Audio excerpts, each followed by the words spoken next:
Derek sort himself out. Derek, you're right there, man. Yeah. What's going on? Ladies and gentlemen, welcome to tonight's Monday night review of Maud's Balls and all the breakdown. Tonight we are joined by James Grennan, Dara Westland, and of course the man himself from the first night show of Maud's Balls and all, the one and only Peter Burke. James, I'm going to come to you first. Ulster 19, Munster 22. Did Munster ride their luck in that game? Munster were very fucking lucky to get away with a win in that game, even with Tom O'Toole getting sent off early in the first half. Ulster were the better team, I thought, on the night. I thought Munster were very, very poor, only for Tom Farrell. I think the only good thing about Munster and anything good about Munster was Tom Farrell that evening. So yeah, I think Munster definitely rode their luck on that one. All right, should not have got the win, I don't think, and we're very, very lucky to come away with it. Yeah, ex-Connacht man Tom Farrell to the rescue yet again for Munster. I like the way it's ex-Connacht man now, James. It's trying to drop a subtle hint or something there. Yeah, we should never have let him go. The way things go. Dara, the Ulster-Munster game, what are your thoughts on that? First of all, I love the way, on the Thursday night show, there's a bit of, how are you? You're looking smashed real quick. No, straight into business, Danny. Straight in. Yeah. Here's all the other feckers. Now, let's talk about the matches. Yeah, it was, I had said on Thursday, I thought it was going to be a tight game and it could be a draw. I'd predicted a draw. So I actually thought I was going to get me draw at one stage. But yeah, no, I think it was, it wasn't so much that it was a very strong performance by Ulster. I think Munster were a bit lackluster as well. But there is kind of green shoots or whatever you call it of hope for Ulster. I mean, they, because you would expect them to get hockeyed by a strong Munster team. So, yeah, no, I thought it was, I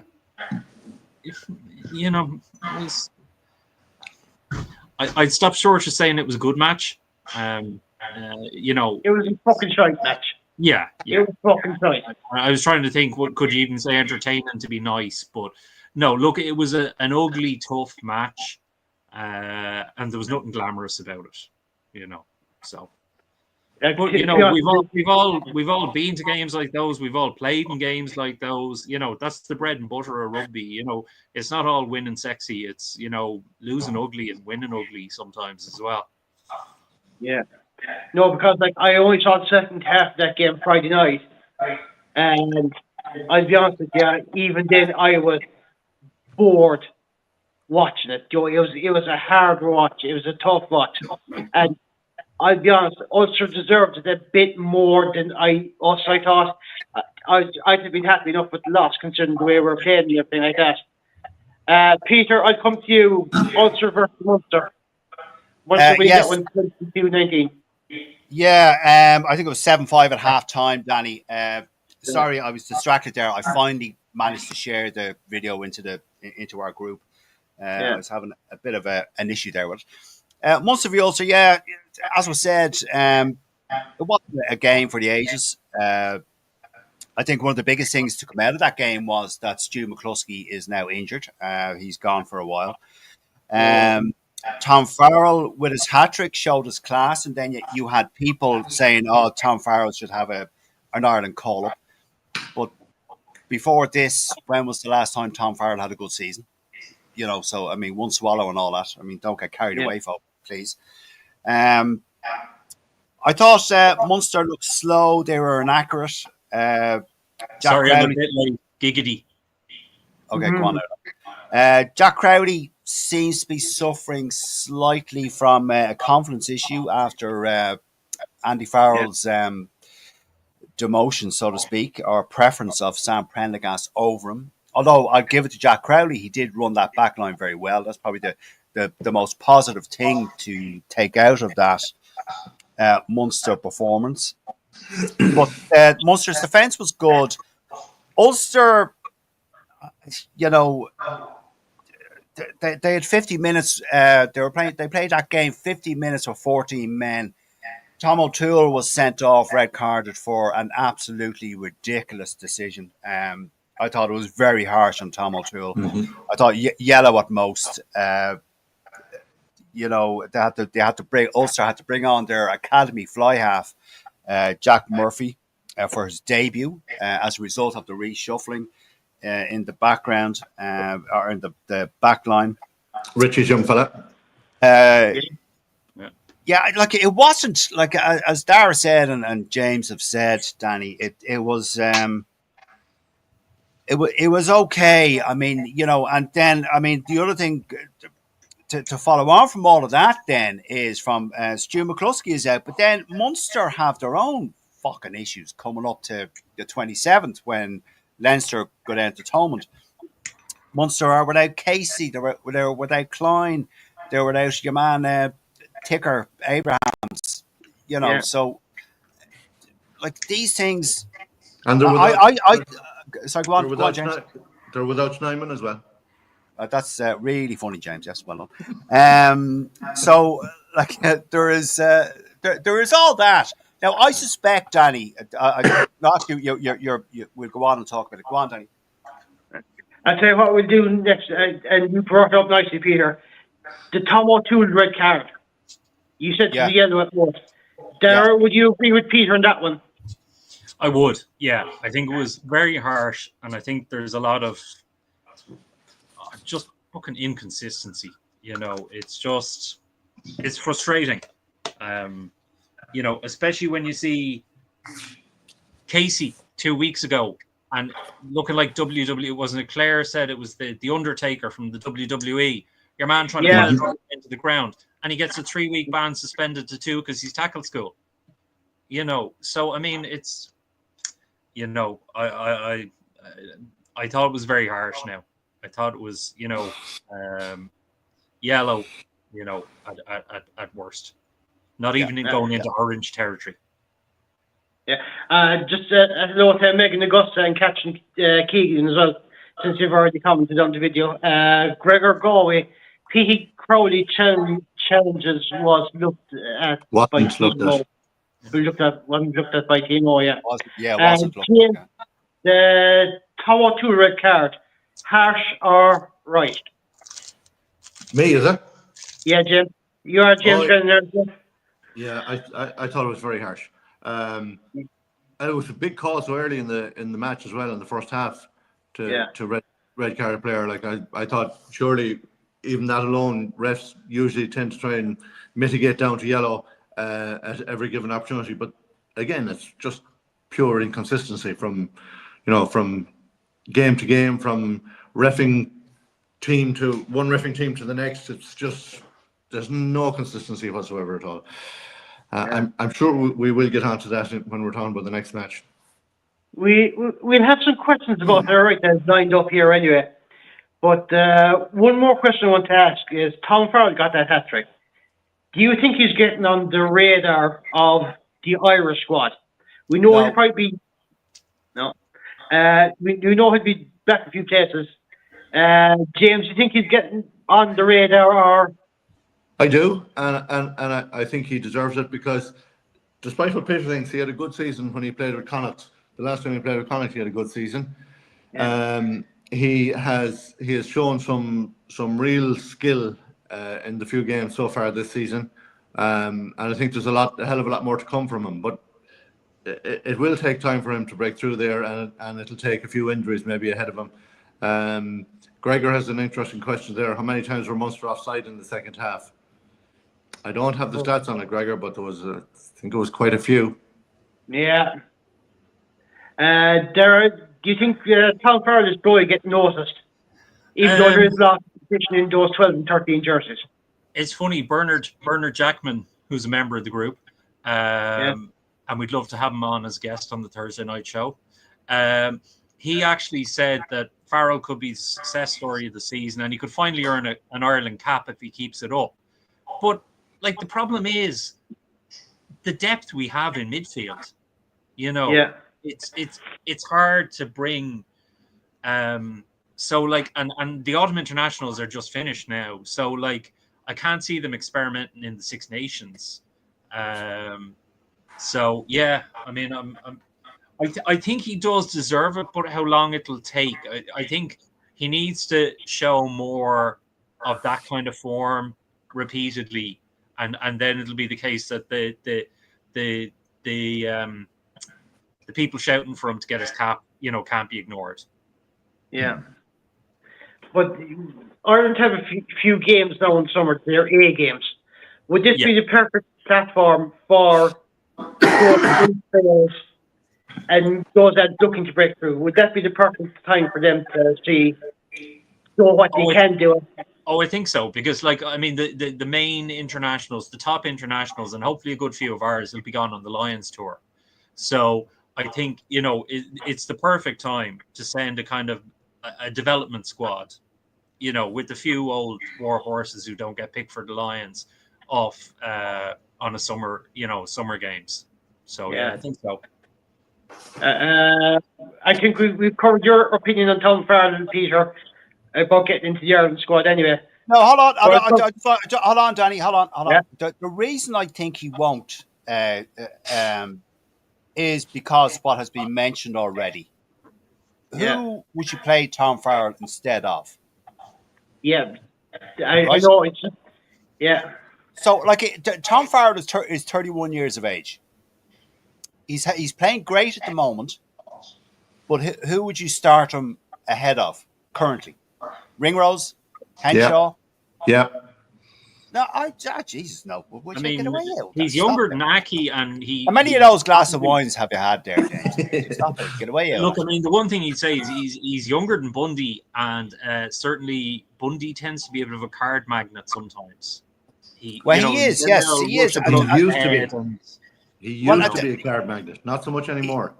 Same as Henderson. You could say the same about Henderson as well. But, Henderson tends to do that as well. But Tom Farrell, he is look. There's no denying the guy is a good player. You don't score 3 tries in a URC game, in any game, if you don't have some sort of ability, right? The lad has ability, right? He did have a good season for Connacht. He's playing well currently for Munster.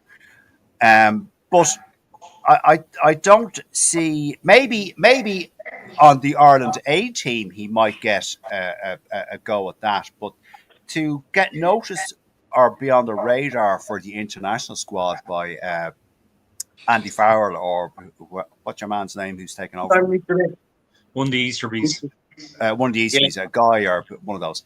Like, you'd need to be doing that. You'd need to be having those sort of games, that sort of consistency for about two years, something like that. One solid season. And I can't see Tom Farrell really, genuinely, honestly, gentlemen, I can't see Tom Farrell being considered for a senior call-up, particularly in the Six Nations, because as we know, Andy Farrell would be leaving, the posted on the fridge for Easterby, this is what these are who we're playing. This is the players I want to see. I can't see Tom Farrell on that. Yeah.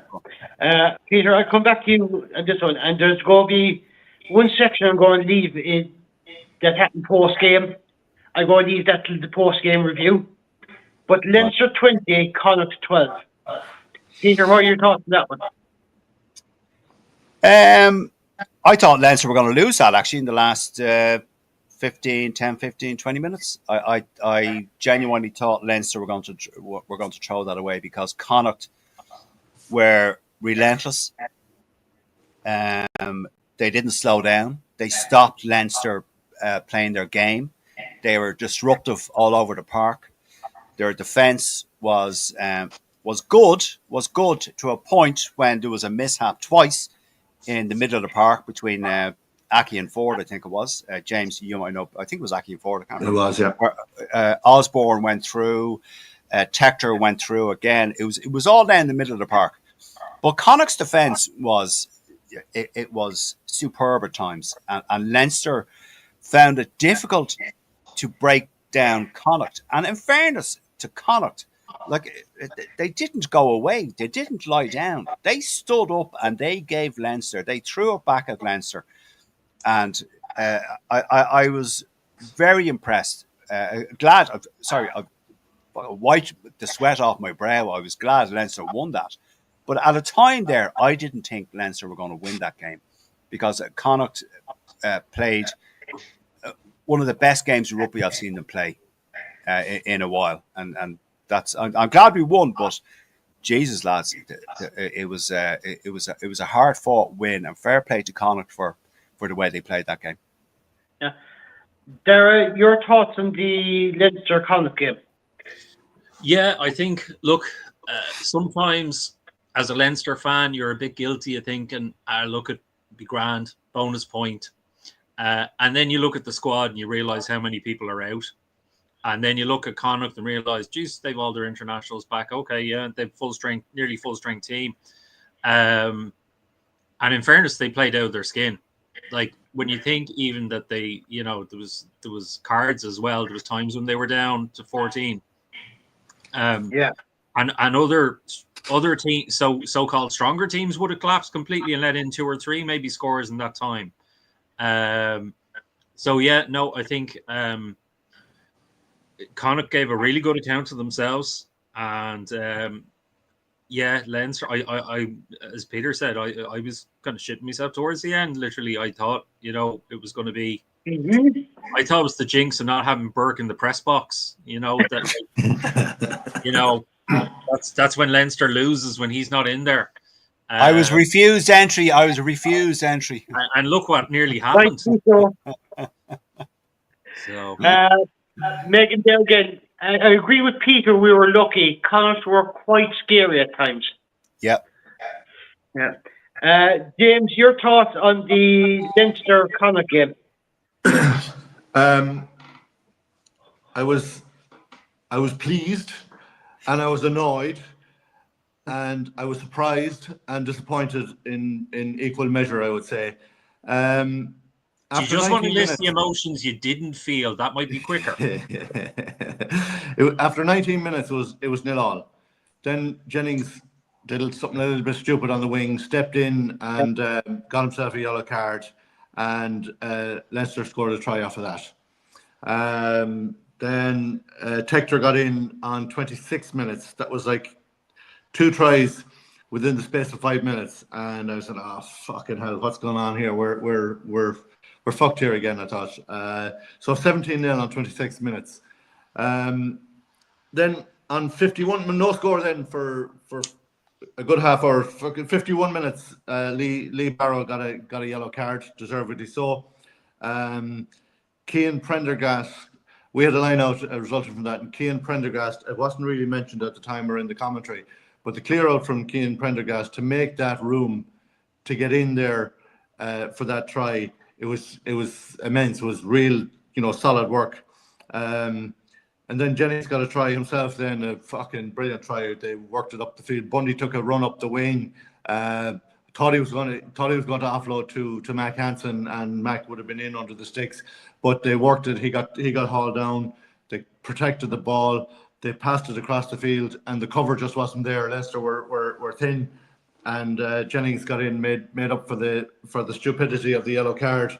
Then there was no score. Then 74 minutes, O'Brien got a yellow card, and then on 79 minutes, Leicester got their next score. So from the 26th minute to the 79th minute, Leinster didn't score. I know Connacht didn't score at all in the first half, and that was down to yellow card and epic defence by Leinster for sure. Yeah, but there was a good half of rugby there where Leinster didn't score either, and I thought it was a ding-dong battle. I'm sure we're going to get on to the discussion around the cards and the TMO review. Yeah. The TMO, I know Mac had a rant at the end of it, which we get afterwards in the press conference, and I agree with everything he said. He's probably going to get a fine, and I hope Connacht will be paid that fine for what he said, because it had to be fucking said. I was so annoyed. Like Barrett barreled in on top of Bundy. Now Bundy did make a meal of it, but he did get hit in the head. The law states if it's shoulder to head contact, it's a card or at least a review. Wasn't even reviewed. The card that the card in that we got in the first half, where that we didn't get a card actually. I have to give credit to Busby. The TMO did everything in his power to get a yellow card for Connacht for that challenge on McCarthy. There was a freeze frame, inch by inch. Oh, here's the view. 11 reviews of it back and over. And in fairness to Busby, he said, "No, it's not. I don't. Okay, it's foul play. It's foul play, but it's nothing more. Low level of danger. And reverse the penalty." And then Josh Ioane, he got a direct hit to the head. He went off for a HIA.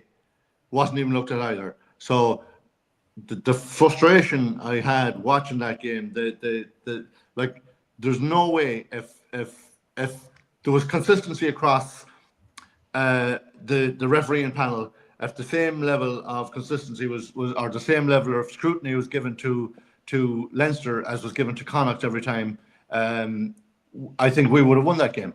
We would have had the fact of getting the yellow card in the first half, that was a turning point there where we were in the ascendancy, and then it was, oh, here we fucking go again, another fucking card, and we're getting screwed. So yeah, it was a hugely frustrating game for me. One I feel we should have won. If you had asked me beforehand, before the game, were we going to win it, I would have said no, probably not. But I tell you, at halftime, I thought, yeah, we're fucking in this. And Connacht I think Connacht playing the week before, and the week before that, I'd see them playing in the Challenge Cup, and the same level of consistency was there. Connacht are often described as an inconsistent team, and last season they were, but absolutely sure they were. But this season, I've seen it game after game after game, and the Leinster game included. There was a coherence to them. There was a level of intensity and an effort to them, and a cohesion to them that we haven't seen since probably 2015, 2016 season. Yeah. And I was so disappointed at the end that we didn't even get the losing bonus points. That was the kicker. But look, we gave away the penalty in the wrong part of the field, and we deserved to be punished for that, and we were. But it was bitterly disappointing not even to get the losing bonus point in that one. So, yeah. Well, as I said, James, and I agree with everything you've just said. As I said, that was one of the best games I've seen Connacht play in a while. It really was. You know, I thought it was clicking. They were the one-out runners. They were aggressive. They were stopping Leinster play. They were doing everything right. They had a couple of mishaps, as mentioned.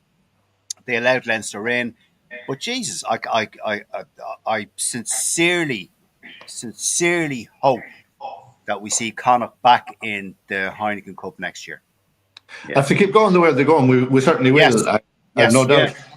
I have to say though, it was the game of the weekend. There's no doubt about it. It probably wasn't billed as that, but for anyone who's lucky enough to watch that game, as a neutral or as a Leinster or Connacht supporter, probably even as a Connacht supporter, it was a fucking great game to watch. Yeah, absolutely. Yeah, totally agree. Yeah. Darragh, I'll come to you on this one. Leinster 2 yellow cards to Connacht's 1. James mentioned about the Ioane getting knocked in the head, Aki getting knocked in the head. Do you think there was a level of consistency from the reviews of those? Yeah, I think so. Look, I'm always banging the same drum and saying that, you know, World Rugby talk a great game about player welfare, but they don't. Have you put a sticker across that bottle of Bulmers you're drinking there to block out the name on it, Danny?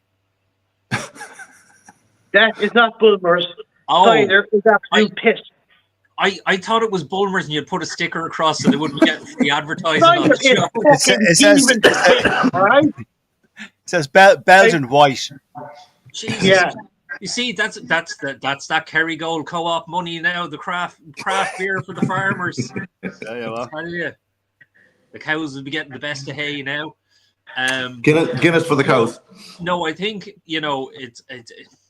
there has to be a consistent response and a consistent also level of ban when there's impact to the head, because it's the only way, and even if it's accidental, because it's the only way you're going to make players. Sorry, just watching Danny's facial expressions there. It looked like he farted and then wafted it out.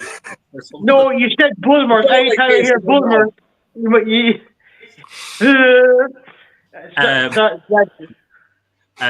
fuck are we talking about? Jesus Christ! But come on. You missed. If you were watching Brosnan on the screen there, you would have seen the most distracting thing ever. Go on. I was trying to look for something else. I think there needs to be a lot more. And the problem is that there's World Rugby are fucking the lack of direction from them. You know, it's like, oh well, yeah, the refs check it and then go to the fucking, then go to the TMO and then go to the bunker and then decide is it a fucking orange card, and like just come out and say, look lads, if there's contact with the head, it's a red. Okay. Yeah. And then when it comes to the ban, you look at, is it accidental? Right. That mitigates it down to the likes of a ridiculous 2 weeks that your man got for pile driving Casey.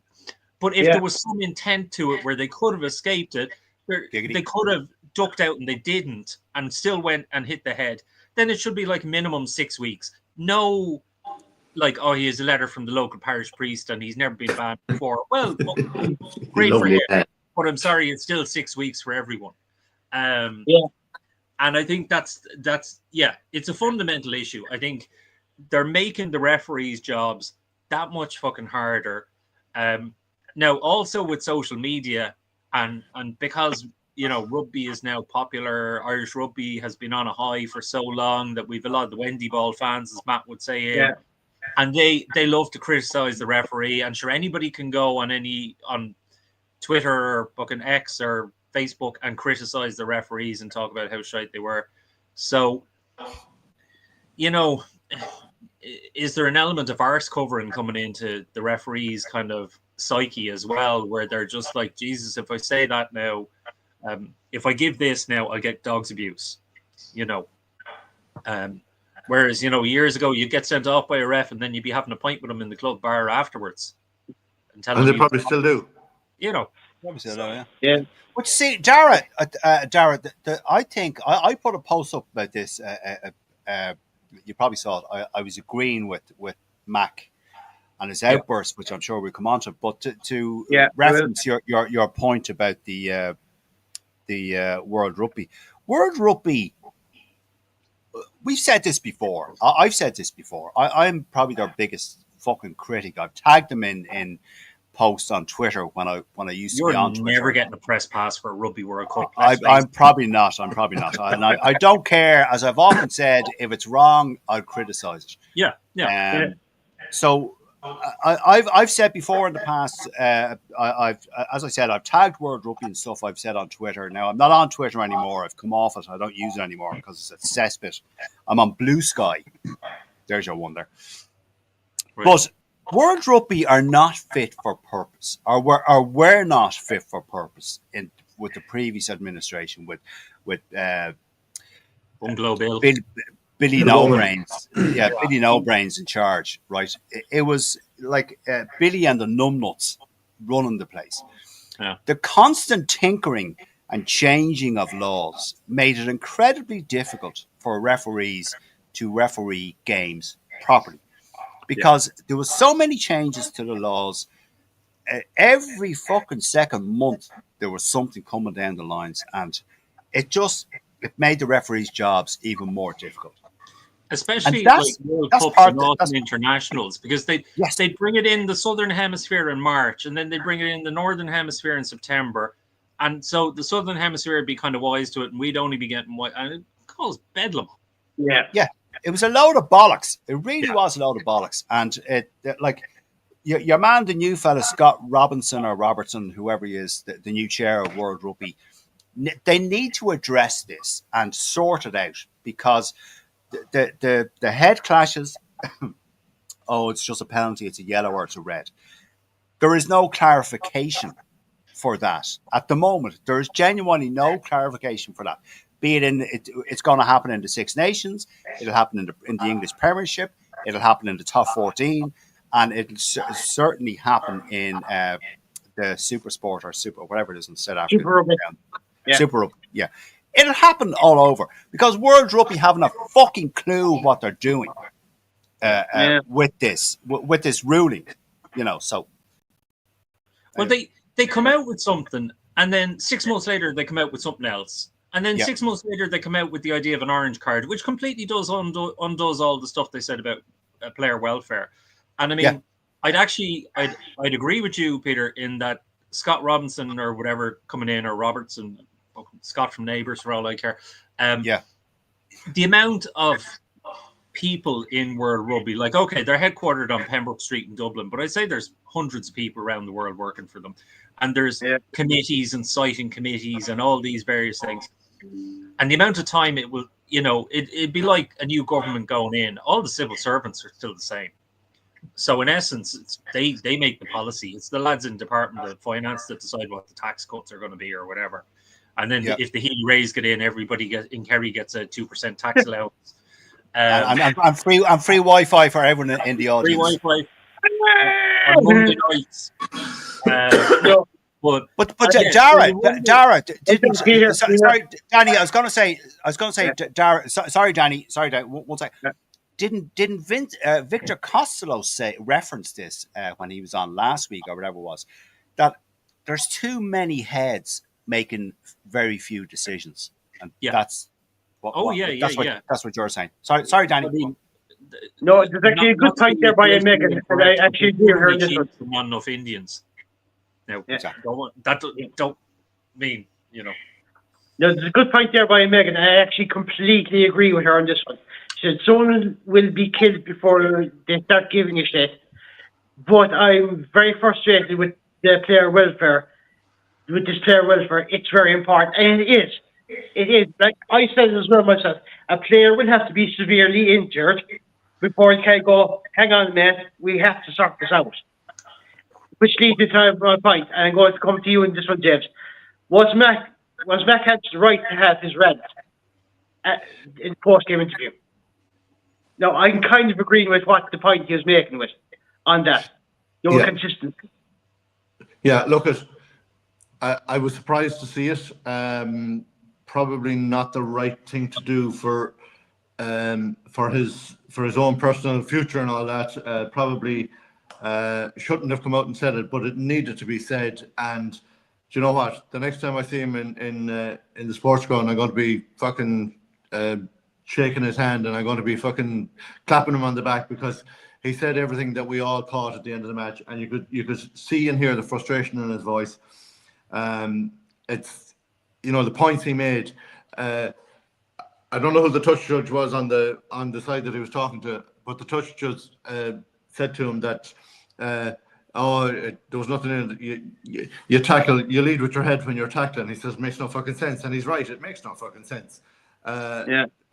Head-on-head contact is fucking head-on-head contact. End the fucking story.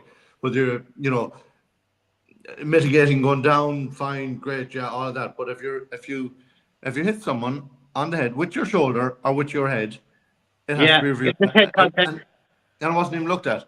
And that's hugely frustrating. That's frustrating for all of us here talking about this tonight.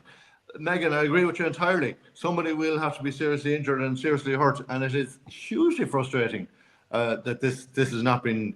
I have two kids that are coming up into, my daughter now is playing up. She's only 15, but she's playing up with under 18s, and I'm starting to get worried, about her playing. And my son, he's just coming back from injury. He's playing under 14s. He freak accident fractured his foot in a schools game. But he's back training again now. He was in a boot for weeks. But I'm worried about them playing the game now. I'm seriously concerned when my kids are going out to play rugby. I'm there on the sideline, and I'm ready to fucking run onto the pitch in case anything happens, And I'm on tenterhooks. But we've got to start taking serious measures to make sure that if there's any head contact, anything above the nipple should be there should be a red card straight away. And as Dara said earlier, that can be mitigated down. You get a red card and a fucking 6-week ban, 6-game ban, and then mitigate it down to fucking nothing. Or yeah, okay, fine. It was completely accidental. We understand how it happened, but you're still getting your red card, even if it's 2 minutes into the game. You're getting your red card, and your team are going to suffer. So you fucking make sure you know. And that's what we need. That's the thinking we need to get going in this game. If we're going to be serious about it, we got to have, punitive measures for these guys that are tackling high. It just has to happen. And I'd say even if it's accidental, there should still be a 2-week ban, because it's the only way fellas will learn. Like literally, it's the only way you'll make them that laser focused not to make that accident, not to accidentally hit somebody that high again. Yeah. Or to watch where they're putting their shoulders or their head. No, look, guys can still. Is while we'll tolerate all kinds of cursing on this, we won't tolerate any French on this show now. No French spoken. Come here, just on that, like we still have people getting bangs on the head. Yeah. Like if you're low on a tackle, there's a risk you'll bang off a hip or a knee or something like that. You'll still get a bang on. We're never going to get rid of it. But we got to make sure that the tackle height is low. It has to be low. I'm at the sideline screaming every match, like tackle them low, and I'm trying to teach the kids, like, no matter how big the opponent is, if you tackle them around the knees, if you get their 2 knees, doesn't matter how big they are and how small you are, they're going nowhere. If you get them around the knees, they can't fucking walk or run when your arms are on their knees. There's no way. So if you can get down that low and tackle them there, you're going to have success, and you're not going to hurt yourself.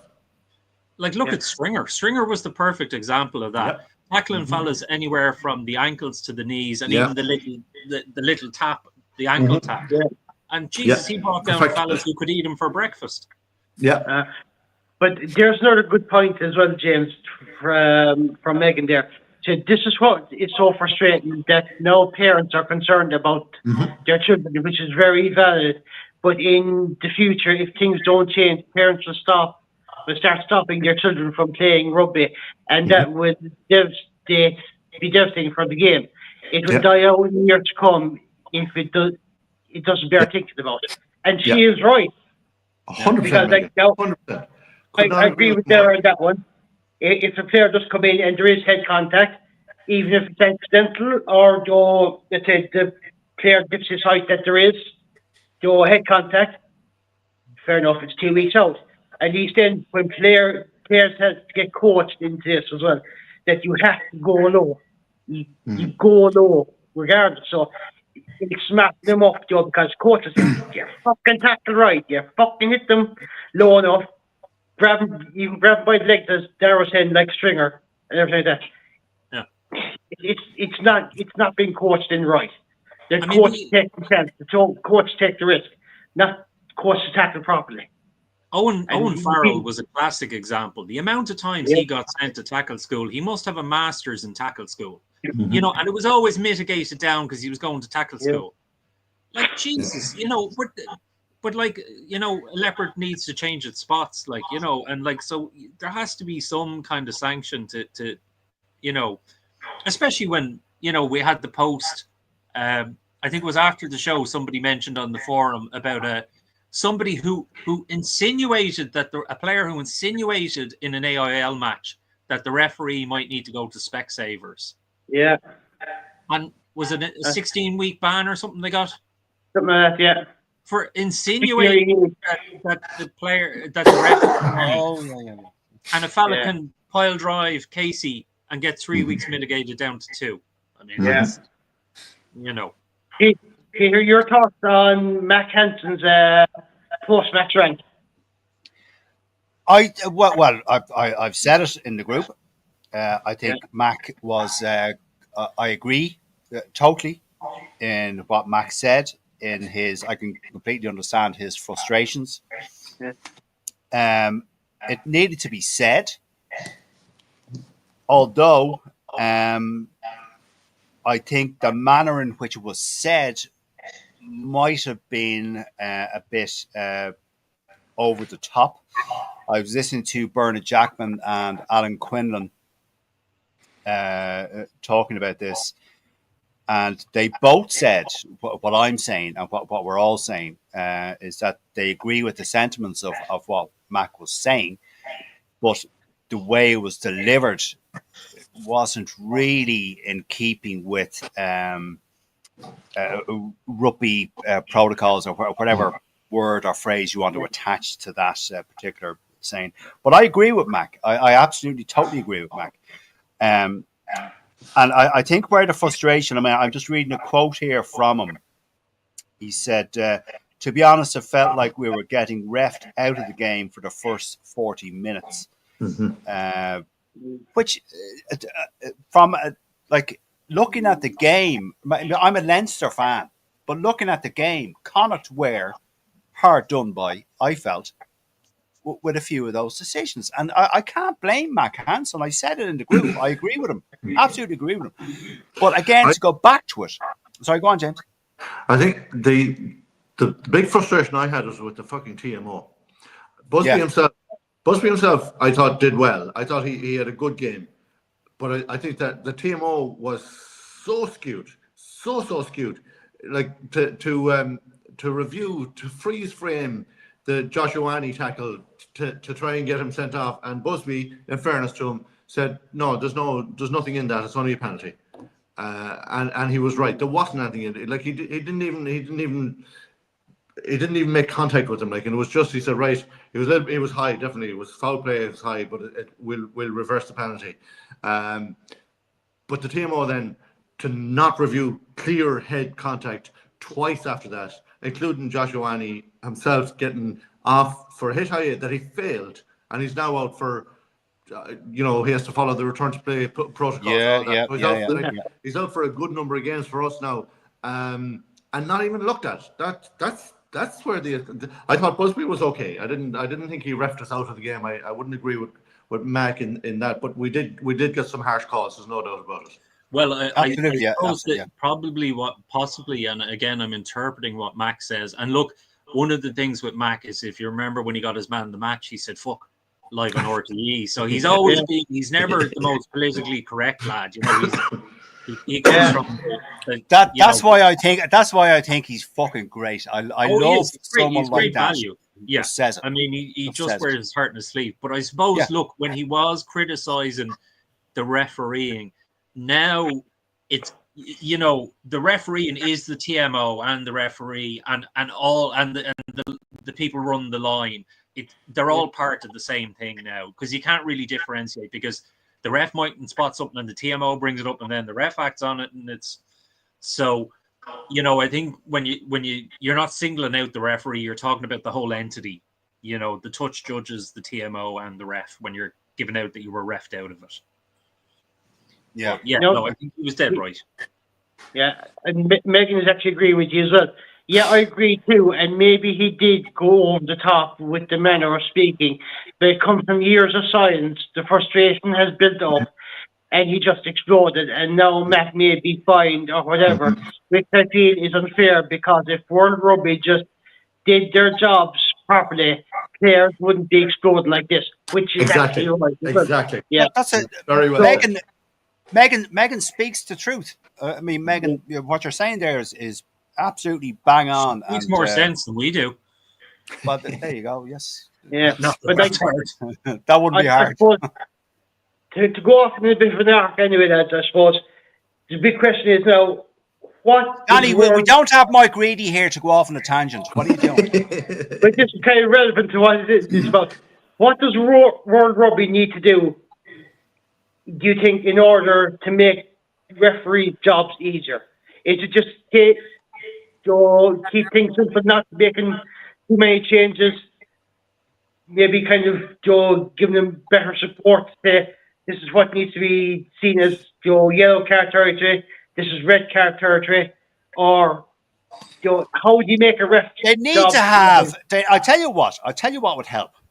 They need to have a refereeing a rugby law constitution with about 25. There's 32 amendments in the Irish Constitution. There's 27 in the American Constitution. There needs to be say 25 Calm amendments. down. Some of us were forwards, you know. We're not up on our Oh, political amendments. I love politics. Anyway, so there needs to be a refereeing constitution of say 25 amendments, right? That set out the laws of the fucking games. So the referees, if they're in any doubt, can well, they wouldn't be because they'd be coached into this, they'd be taught about it, they'd know about it themselves, right? But they need to know the 25 things. Now, this, bear with me on this. I'm just using this as a thing, right? So you have your refereeing constitution. If for whatever reason one amendment needs to be amended, I suppose, so it goes to a vote. If necessary. Now, a lot of times these things are not fucking necessary. And World Rugby sometimes, a lot of times, seem to be bending to the requests of New Zealand and Australia and France in changing some of the rules, which are not fucking necessary. So there isn't a certain element, Danny, of Northern Hemisphere versus Southern Hemisphere referees and their interpretation of the law, okay? But there needs to be a world constitution of what the fucking laws are of rugby. World Rugby at the moment, as I said before, on numerous occasions, they're not fit for purpose because they're making a fucking bollocks of it. And they're making it harder for referees to do their job. And it frustrates you, Dara, James, and everyone watching this, and everyone in the group, and everyone in every rugby supporters group on Facebook all over the world. That's the fucking problem. World Rugby don't know their fucking arse from their elbow when it comes to governing the game and putting into place laws that help the game and the referees and the officiating panels and not hinder them. And once they get that on board, then the game can move forward and referees can do their fucking job, what they're paid to do. That's what is fucking needed in my small mind. There you go. What I would say is that we do have the laws of rugby and they're clear, but then we're rugby but every fucking 3 or 4 months they're fucking amended or changed or something. That's it. They keep changing them. They keep changing them. And the one thing, I'm actually looking at the World Rugby website to see, like, do they have a senior referee or is it another fucking committee? Like, you know, do they have somebody who's in charge of all the referees and actually talks on behalf of the referees? So like a Nigel Owens type character, let's say, for instance, or something. You know, because basically if you have a clear definition of the laws and it's drilled into the refs, then, you know, that should be enough. But when they keep fucking going wishy-washy and, oh, we're going to trial this in the Northern Hemisphere first, or we're trying the Southern Hemisphere, or, oh, the Kiwis are upset, Sam Cane got sent off. What can we do to stop, you know, World Cup final, somebody getting sent? Oh, we bring in an orange card. Yeah, that'd be great. So, as you said, if they stop this kind of amendment shite and just, you know, focus on how can we make the game safer for players? Well, for one thing, we can get rid of most of the key decision makers in World Rugby. Because their heads are so far up their arses, you know, they just haven't a clue. You know, Will Carling's old quote about 57 old farts and blazers, I'd say there's probably more in World Rugby. Like, but I'd love to know who's in charge of their refereeing panel, selecting referees for all the tournaments. You'll probably find it some fella in his 70s who refereed like fucking 50 years ago for 2 weeks. Was it not at one stage? Was it not at one stage, Dara, Alain Roland, the Irish lad? Was he? I think he was. Now I don't know if he's still there now, but let me look him up on LinkedIn. I was looking on the website to see, you know, can we see? Because the problem is you have the nations now, like you have South Africa and all that. They're all getting their own retired referees in as consultants, you know, and to basically tell them, how can we exploit the laws? How can we just go to that 99.9% but not get somebody binned or sent off? Yeah. You know, that's so cynical, you know. Before I come to you, James, Megan says, agree with you, Peter, you have my vote. Unfortunately, Megan does already won Peter Burke vote in to an officiating duty, so I think that's one Peter Burke too many. James Brennan, do you think World Rugby would be better if they got the referees together, showed them some clips, and had them talk over like this is yellow because of this is the red, and here's why. Something like that where they kind of just everyone kind of gets more or less on the same page about what's right, what's wrong, what's yellow, what's red in terms of tackling, and in certain situations, just to clarify everything and make things more streamlined for everyone, for coaches, for players, for supporters. You think that would be a better idea? I think Megan has hit the nail on the head again there. It's all about that's all about the dollars. It's all about the dollars for World Rugby at the minute. That's all they seem to care about. Yeah, they're not currently taking player welfare seriously.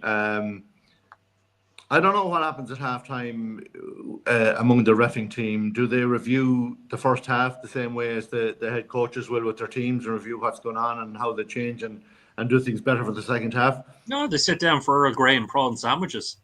Yeah, and a cup of mint tea or something like that. Yeah, they should be reviewing what they did in the first half and where they got it right or wrong. That's what they should be doing. And there should be an independent. Okay, we have two touch judges, we have ref in the middle of the field, and we have a TMO. That's four heads looking at the game. Maybe there should be two more looking independently at what all of those guys are doing, what those four guys doing. But again, that's going to cost more money. But if they're serious about player welfare, instead of looking at how much money they can suck into the game, look at how they can protect the players so that they can protect the investment going forward. Have a fucking long range view of this instead of this small minded, let's suck as much money out of Joe Public as we can here and out of the TV rights and out of all of the other revenue streams that they can, instead of protecting the game going forward. As Megan said earlier, parents are going to start worrying about the kids, and I said it as well. I am worried about my kids when they go out playing rugby. I've coached a bit. I never got to play properly, just a bit of messing around at home. So I never really played competitively. But I did coach minis and I did some training with Connacht Rugby in terms of coaching and all of that. I went through all the coaching badges and all that with them. So I have a good understanding of what's required.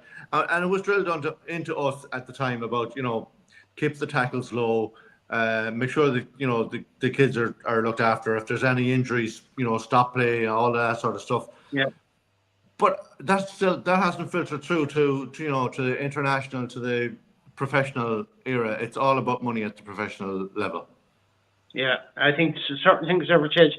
At the moment, I think we're at a situation where no one wants to be a top level referee. A couple of years down the line, it could be a case of no one wants to be a player. And 10, 15, and God knows how long we won't have a game eventually, as we know it. Well, you might have backs who don't want to play, but forwards, just if there's a meal and a few pints afterwards, they will always be out. Yeah. The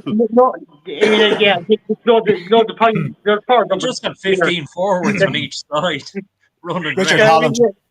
Richard Holland. You want 15 props anyway. Yeah, I suppose all you could do is just put put some kegs at the end and start pouring them, and you see the props running, no problem at all. What they could do actually is they could allow. James brought up an interesting point about the referees at half time. So the players can have their mammies, or if their mammy is not with them, Lord rest them or whatever, an auntie or an appointed representative of a mammy type stature to go in and address the referees, because I tell you, in Ireland there's nothing as fucking fierce as an Irish mammy. And like Alan Quinlan often talks about his mother, and she'd be the last one to leave some of the Munster player functions, and she'd be roaring at opposition and at the refs and all that, like she was just so passionate. But yeah, what about this? What about if the four officials, the ref, the two lines touch judges and the TMO Or touchies, as Matt calls them. our touchies attended the press conference afterwards. There's an idea. Might be There's an working. idea. that? You see, they'll say that's not in our job, and that's just going to attract more criticism. And to be honest, as Danny said, it'll. The whole thing with rugby has always been the referee is only answerable for 80 minutes on the pitch, and then afterwards it's all over. Now, as injuries become, possibly more serious because lads are twice the size they used to be. Like when we played, you had forwards like Bundy, but they couldn't run further than 5 yards. And they certainly couldn't run into you at speed. But now you have backs who are the size of forwards who can run into you and literally take a head off you. So, it's But my point being, I'm thinking just off the top of my head here. If players and coaches do a press conference after a game, and if a particular team gets hammered or they play badly, the players are there to answer questions as to why they lost or why they played badly. The coach is there to answer the same questions: what went wrong, blah blah blah. Where was the game lost? Why can't we put the four officials in front of a press conference, because they're getting paid to do a job as well? Why was that a yellow card? Why didn't you send him off for that? Why wasn't that reviewed? What's wrong with doing that? The referees are getting paid. The referees are getting paid to do the job as well. I suppose part of that reason was it could be seen as bringing the game into disrepute. How? You're answering to what you do as a job. You're getting paid to do the fucking job. Yeah. So if you make a fuck up of it, or you don't, now there might not be nothing to answer. Yeah. But if you do, listen, the downside to that, if you think it through, the downside, if we have that and referees are hauled through that at the end of every game, they're going to be afraid. They're going to get to a point where they're afraid to make a decision. They're going to refer us to the TMO, and instead of an 80-minute match, we're going to have a 180-minute match. Yeah, it's going to be American football. More hesitant. Yeah, it's going to be like American football.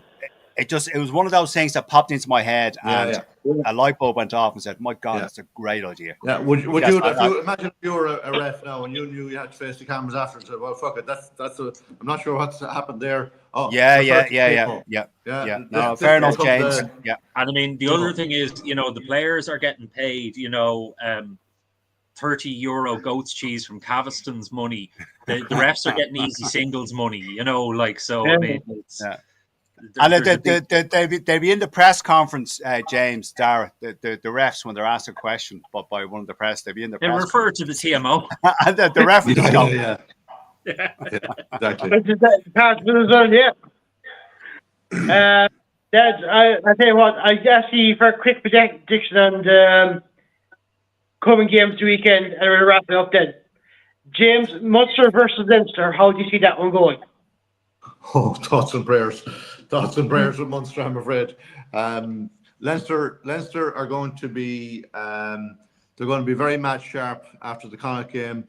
They'll have learned a lot from that, and I think poor old Munster will think they're brilliant now, having beaten an average enough Ulster team, and they'll think they're going to walk that one. But I would say 15, 18 points.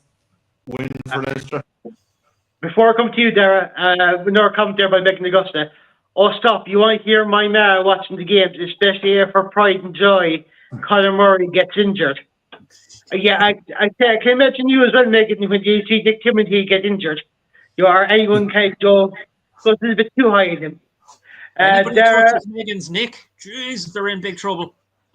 Oh, Jesus. Don't touch Nick if Megan's watching. Don't touch Nick if Megan's watching. Yeah. It'd be like if somebody touched Sarah Duffy's cock playing for Ulster. She wouldn't be happy. Yeah. But did you hear the commentators the other day, Dara? There was the stain was closing in on cock. Well, did you see the picture of Tom Farrell going over the line with his cock hanging down by his ankles? Werner trying to tackle him and Farrell still going over the line. And then Munster versus Ulster. Stain came up from behind.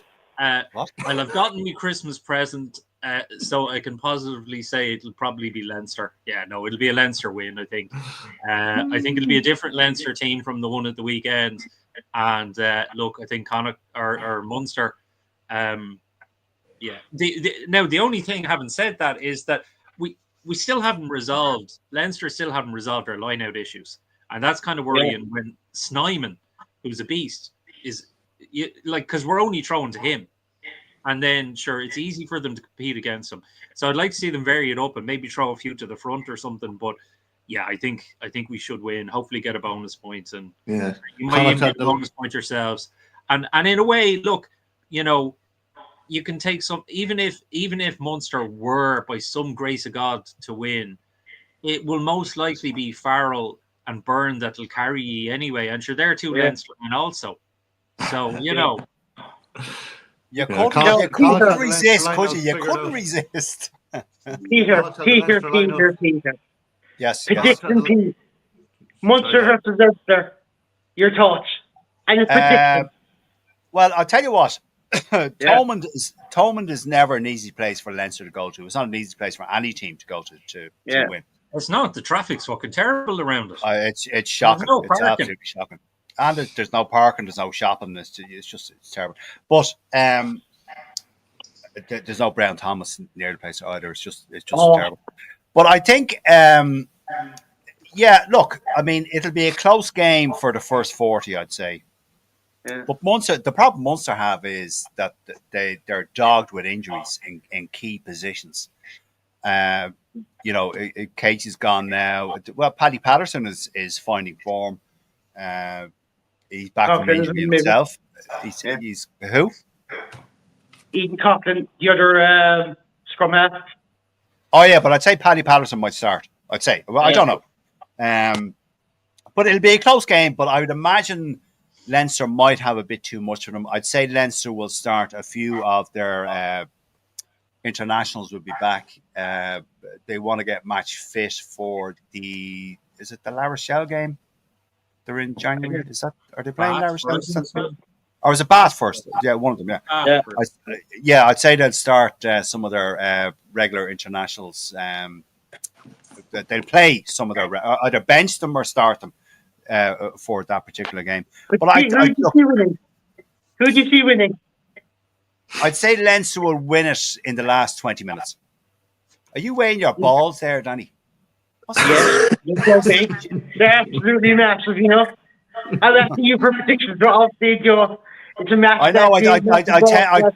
I tend to waffle, but Leinster by 5-7. I'm with Peter on this. There's no way we're letting Danny end this show on time. This show will run on for about 7 or 8 minutes, the same as the Thursday show. That is the way that Malls, Balls, and all shows go. And you can't be trying to deprive the people of the extra time, Danny.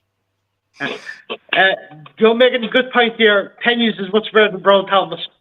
You should give yourself some time, Peter. Peter, I'll come back to you. Connacht versus Ulster. How do you think that one will go? I think Connacht will beat Ulster comfortably. I think Connacht will have too much for Ulster. I think Connacht's running game, their offloading, they were unlucky against Leinster. But I think Ulster's defence won't be able to stop Connacht. I think Connacht will win that game pretty easily. A comment there from Mike Sheedy. Double header next weekend, Munster versus Leinster. The main squads face each other as well. Munster to win. He's predicting. Fairly brave. Happy Christmas to you, Mike. Happy Christmas to you. Happy Christmas to you as well. Sarah, your prediction on Connacht versus Ulster? I think Mac will get a new tattoo from Santi that will say, "Ask me my opinion on the ref." And I think Connacht will do it. It'll probably be wet and windy and cold in the sports ground, and I think Connacht will grind out their usual. Yeah. So, absolutely. Yeah. Connacht. Just before I give you my prediction, I have to tell you, I got my wife a wooden leg for Christmas. It's not her main present. It's just, Oh my God, no. just a stocking filler. Oh.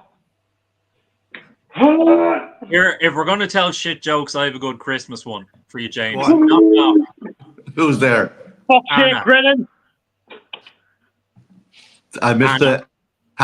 Hannah who? No, Anna. Anna who?